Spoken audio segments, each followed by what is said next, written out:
Esiet sveicināti ikdienas pārdomās, lai nāk tavs vārds. Mani sauc Mārtiņš, un mēs turpinam lasīt Mateja evaņģēlijā atrodamo kalna svētrunu. Mateja evaņģēlijas 5. nodaļa 21. pāns. Jūs esat dzirdējuši, ka vecajiem ir sacīts, tev nebūs nokaut, un kas nokauj, tas sodāms tiesā.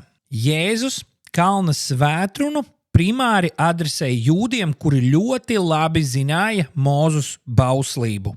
Un tajā laikā, tāpat kā šodien, cilvēki bieži vien koncentrējās uz ārējo. Un tāpat tā kā šodien viņi saka, es jau nevienu neesmu nogalinājis, tā tad es neesmu nemaz tik slikts cilvēks. Bet Jēzus ar jaunās derības atnākšanu paceļ šo latiņu un pagriež šo domāšanu, jo Dievs neskatās tikai uz ārējiem darbiem, bet uz sirdi. Un pirms mēs ejam tālāk, es gribētu, ka mēs šeit apskatāmies galvenos vārdus. Jēzus saka, jūs esat dzirdējuši, kas var tulkoties, jūs esat saņēmuši mācību. Otrs vārds ir nokaut, kas burtiski tulkojās slepkavot un atņemt dzīvību. Jēzus sāka ar pavēli, tev nebūs nokaut. Tas ir 1 no 10 baušļiem. Un tūlīt nākamajos pantos viņš runā par dusmām, aizvainojumu un nicinājumu. Jēzus visas šīs lietas noliek vienā plauktā. Un šodien es tev gribu atgādināt, ka slepkavība nesākās ar ieroci, tā sākās ar aizvainojumu, rūgtumu un dusmām. Dieva acīs problēma nav tikai tā, ko tu dari fiziski, bet tas, kas notiek tavā sirdī. Un šeit parādās šis jaunās derības standarts, nevis tikai nenogalini, bet mīli savu tuvāko no sirds. Slepkavība ir tikai redzamais auglis, dusmas, rūgtums un naids ir sakne. Un šeit mums ir ļoti svarīgi saprast, ka Jēzus nenosoda emocijas, bet viņš runā par nekontrolētām dusmām. Vai dusmas ir normāla reakcija? Es gribētu teikt, mēs katrs ikdienā par kaut ko uzvelkamies vai sadusmojamies. Bet jautājums ir, vai mēs šīs dusmas barojam sevī. Un ja mēs tās barojam, nav jābrīnās, ka mēs esam slepkavības priekšā. Un lūdzu, nepārprotiet mani, es nerunāju par fizisku slepkavību.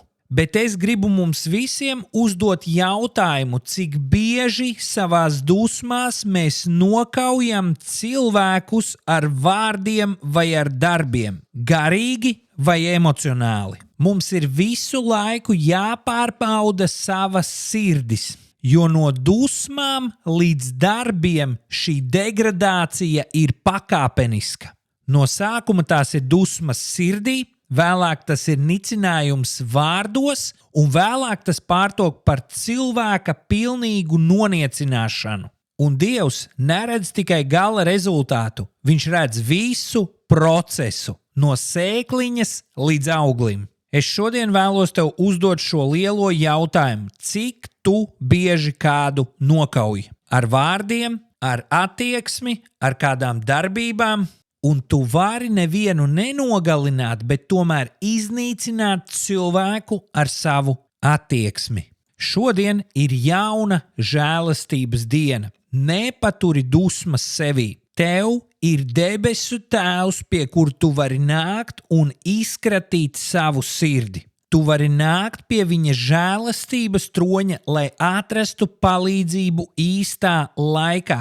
Un īstais laiks ir tad, kad ir vajadzība. Un žēlastība visvairāk ir vajadzīga mums tad, kad mēs paši esam bezspēcīgi. Neļauj saknei izaugt par postījumu.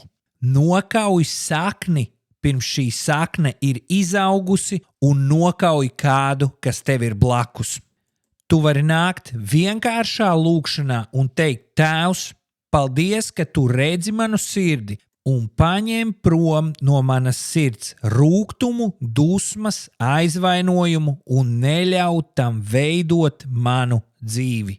Un es ticu, Ja mēs regulāri ar šādu lūgšanu nāksim Dieva priekšā, viņš būs tas, kurš šo rūgtumu no mūsu dzīvēm paņem nost un piepilda mūs ar savu prieku. Lai Dievs tevi svētī!